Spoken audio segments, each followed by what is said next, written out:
When it comes to public speaking, one of the biggest concerns that people have is they think, what if I forget what I'm going to say?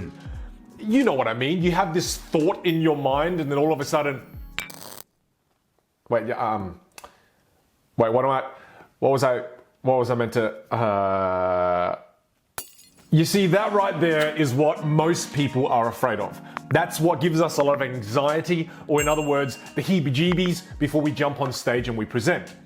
Over the years of presenting as a keynote speaker, I've learnt a few little hacks on how to be able to deal with a momentary memory lapse. And for those of you who are new around here, my name's Vinh Giang. I teach communication skills and public speaking, and I help teach you these skills so that you can amplify the best parts of who you are, and so that you can become more influential and impactful with all things that you do personally and professionally. And if you don't know already, I've got a free masterclass on a link that's just in the description. Make sure you go check that out. It's a 45-minute masterclass where I'll teach you the core foundations to great communication and also teach you a very powerful self-awareness technique. Now let's get into the video where I'm going to share with you 7 tips on how you can recover from a memory lapse during a speech. Number 1, planned spontaneity. So when you're on stage and you forget what you're saying and you have a memory lapse, don't do the following. Now that you understand the first point of what we just spoke about, as we move to the second point, oh crap, what was the next point? I've completely forgotten. And now the audience knows that I don't know, and now I'm dancing. Why am I dancing?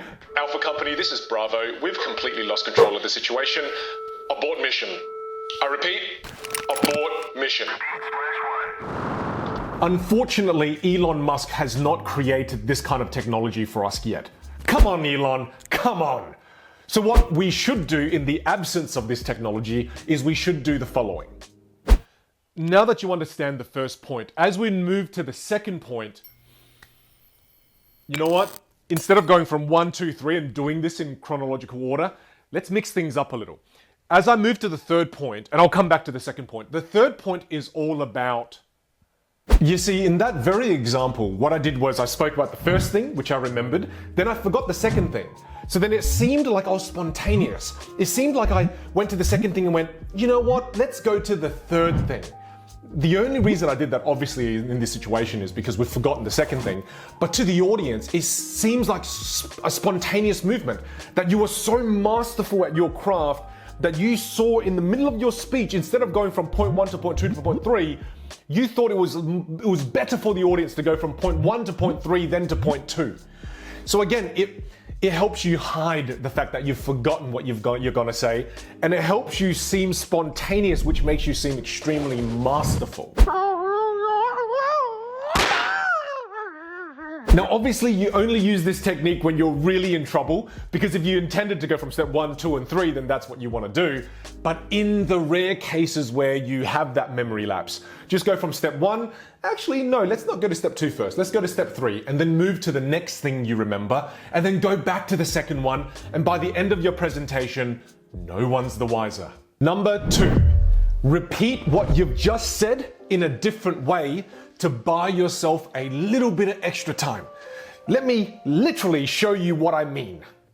One of the reasons why I push you so hard to improve your ability to communicate is if you improve this skill, you're able to now negotiate any reality you desire. I mean, just imagine that for a moment. Imagine you had the very skill that allowed you to negotiate any reality you wanted. What would that mean for you? See what I did there? I did that little pause in the middle to represent me forgetting, and then I just repeated the same thing I said in a slightly different way. But that gave me an extra 5 whole seconds to remember. Now, if you rehearsed properly, 5 seconds is more time than you actually need to recall what comes next. I used this strategy multiple times at a recent keynote that I just did, simply because it was one of the first times I jumped back on stage again, and it helped me immensely, this tip right here. Number 3, don't have your entire script with you. A lot of people who are new to presenting, sometimes they feel really scared and anxious, so they print out their entire presentation on maybe 20 pieces of paper, and then they have it on the lectern with them. Because they believe that if I have my entire speech with me, there's no way I'm going to be able to forget what I'm saying. Now, the problem with this is if you've typed out your entire talk and you've got that with you, if you go on a roll for maybe 5 minutes and you don't look down at your notes, you'll forget where you are. And then when you go back down to look where you're up to, you won't be able to find your place in the sea of paper that's in front of you. With this new technology that Elon Musk has developed, we're going to be able to eject ourselves out of any awkward situation.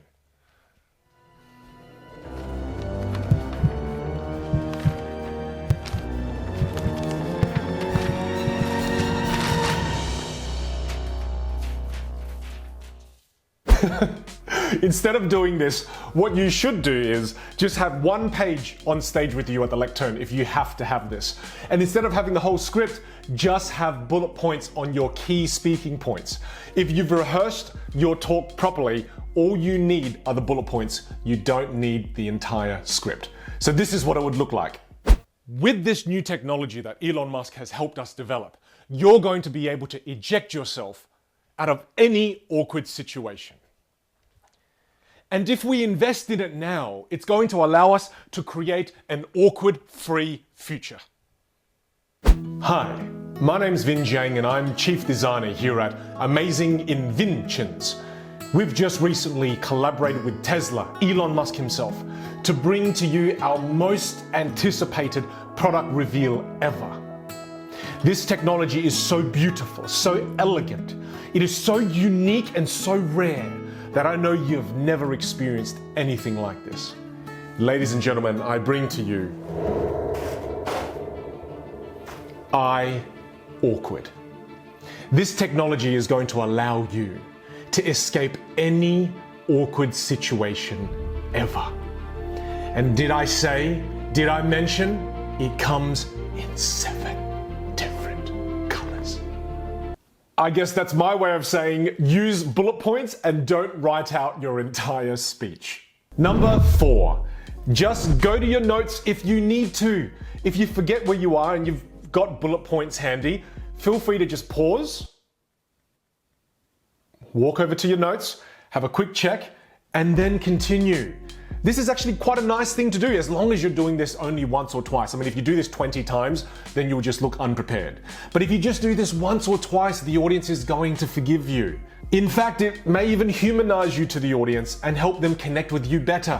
So, if you need to go and check your notes, don't make a big deal out of it. Because here's a big secret. If you don't make a big deal out of it, the audience won't make a big deal out of it. But if you kind of stand there and go, Oh, I'm so sorry, everyone. I forgot where I am. Oh, I knew I should have rehearsed more. Oh my goodness, I'm so sorry. I'm so sorry. and then you check your notes, now they're going to remember that forever. So just remember the key point here. If you just pause and you don't make a big deal out of it, they won't make a big deal out of it. Number 5, remember that the audience doesn't know your speech. They don't know what comes next. This is more of a mindset thing to help you be at ease.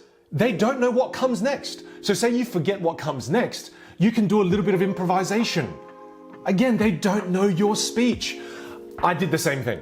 I remember this one moment when I was on stage in front of about 1,500 people for a very big client of mine, and I stuffed up a piece of magic. So this wasn't me forgetting what I was going to say, but I stuffed up a piece of magic. And the piece of magic was, I had a book and I told them to think of any word you want, and no matter what words you pick, I'm going to be able to guess it. And so I wrote down the word gorilla, and then they said elephant. Now I completely stuffed up this piece of magic because again, gorilla and elephant, it doesn't match. So then what I did was I paused. I knew that the audience doesn't know what comes next. So I said, interesting. This will all make sense in 15 minutes. And I never went back to the trick. And by the end of that presentation, again, no one was the wiser. In fact, I had many audience members come up to me and say, oh, Vin, I bet you stuffed up that trick on purpose to make it seem more real.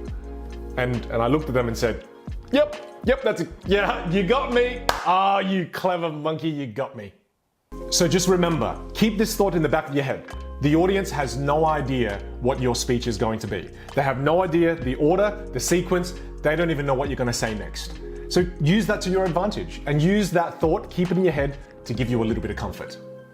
Number 6, use Q&A to your advantage. If you're in the middle of your speech and all of a sudden you've forgotten what you're going to say, then you can eloquently throw to Q&A. What you can do is, say you're in the middle of your presentation, you can do the following. One of the main reasons why it's so important to learn storytelling is so that we can build deeper connections with others. Now I can see a few kind of confused faces, so let's throw to a little bit of Q&A. I want to clarify this point as much as I can because again, it's such an important skill. So I'd like to give you all a minute as you all take a moment, chat to the person next to you, and think about if there are any questions you'd like to ask me. All right, so let's just take a quick minute.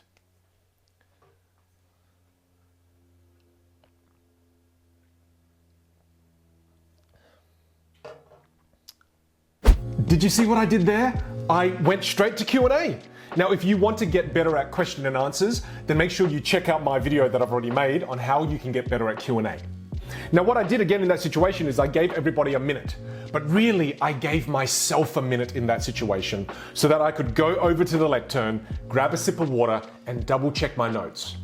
And if you do this with confidence, the audience can't tell. And it will come across as you actually giving the audience time to clarify certain things that you've been teaching. So you'll come across as a professional and buy yourself that little bit of extra time so you can find where you're up to. Number 7, the final point is rehearsal. This one's about prevention. If you want to prevent yourself from being in a situation where you forget the things you say, then you need to rehearse properly. Most people don't rehearse. And then they find themselves rehearsing and panicking 10 minutes before their presentation, an hour before their presentation. And let's be honest, if you're rehearsing the day of your presentation, it's too late. Proper rehearsal is done weeks before your presentation. If you take the time to rehearse, you're not going to fall into a situation where you forget the things you're going to say. And even if you do now, you've got 6 different methods on how you can recover when you've had a memory lapse on stage. That's it for this week's video, my friends. I hope you've enjoyed the video and oh God, this is awkward. But thank goodness I have awkward.